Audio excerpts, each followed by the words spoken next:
Once upon a time in the quiet village of Samba, Kofi, a young handsome man, became the lover boy of the village. All the women in Samba had fallen in love with one man.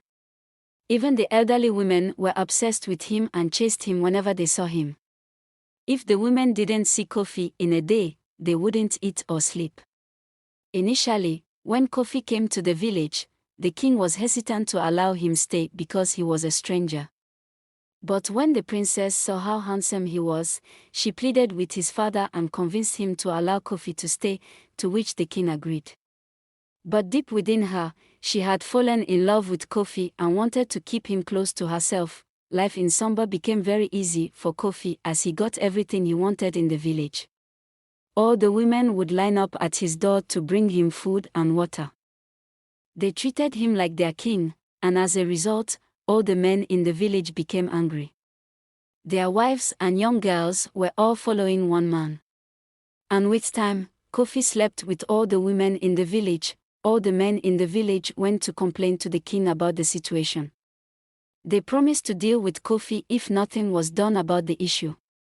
The angry king then assembled all his warriors and ordered them to execute Kofi at midnight. But when the princess heard the news, she tearfully pleaded with her father and assured to talk to Kofi so he changed his ways. The king agreed to her plea and swore to not spare him ever again if he received any complaints about him.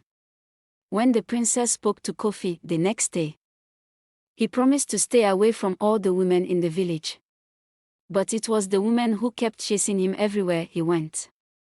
And surprisingly, about 4 months later, all the women in the village, including the priest's wife and daughter, were all pregnant. The pregnant women quietly, without informing the men, gathered one morning and marched to Kofi's house to confront him about their pregnancy. Luckily for Kofi, the princess, who was also pregnant, notified him of the situation, and when he saw the pregnant women, he began to run away.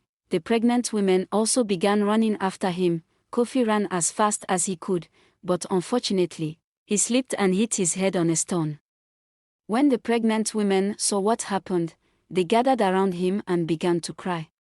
Their lover boy and the father of all their unborn babies had just lost his life. Sadly, they took his dead body to the village and buried him without the knowledge of the men. The men realized Kofi's absence, but they didn't really care because they wanted him gone anyway, and after 9 months, all the pregnant women in the village gave birth. When the men saw how cute and adorable the babies were, they decided to forgive their wives. The adorable babies brought joy to the village, and Kofi was remembered not only as a lover boy, but also as the man who gave them their cute and adorable children.